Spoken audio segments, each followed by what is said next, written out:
ملګرو دا ویډیو را سره وګورئ چې کومه په دې سایډ کې ښکاري دا ویډیو چې کله ما وکړه ډېر سخت خفه شو چې دا زموږ د وطن حال دی دلته واړه بچي خلک راولي او په دغه 45 سنټیګریډ کې او په 46 سنټیګریډ کې چې کوم دی د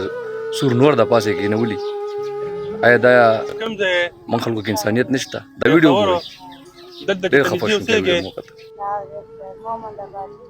محمد آباد کې اوسېږې دا ماشوم تا دلته ولې کېنولی دی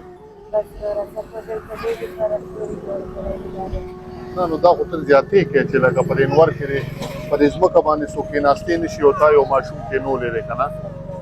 دی چې د کور کې ځان سره پرې خوځه بل چا سره پرېږده که نه دا خو ډېر سخت موسم دی په دې کې غټ خلک نشي دغه کېدی تا ماشوم دلته کېنولی دی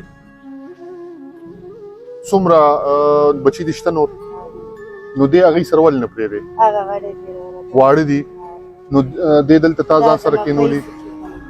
ښه او دلته څومره ټایم ته تېری 3-4 پورې ته دلته په دې ګرمۍ کې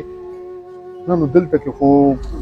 اوس دې وخت کې سړی نه شي ودرېدی یوه بجه ده نو ته به 3-4 پورې دا خو به بیخي لیونی دا ځای خو دونه ګرم دی ته دا وګوره په دې ګرم ځای کې چې کوم دی نو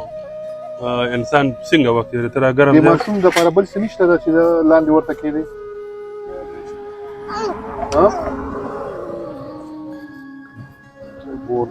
ګوره تا ته مونږ دا نه وایو چې ته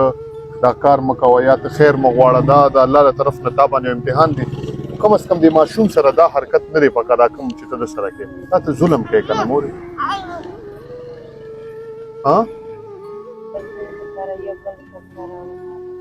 بله کپړه ورته راوړې نو بل او داسې نه شي کولی چې دی هملته کې ته پرېږدې خپل ځای کې او بیا دلته کې تا ته مونږ دا نه وایو چې خیر مه غواړه پاکستان کې هر سړی خیر غواړي نو که ته پکې غواړې څه خبره نشته دلته زمونږ ټول مشران خیر ماران دي نو دا څه خبره نه ده خو د دې ماشوم خبره کوو چې دا ظلم دی ګوره ګرمي ده که دې راته بیمار شو مړ شو درته نو بیا زمونږ سره خپل سایډ نه چې څه مدد کړي یا خو سره کوو خو دا ده چې بیا دې دلته کې کېنوه مخه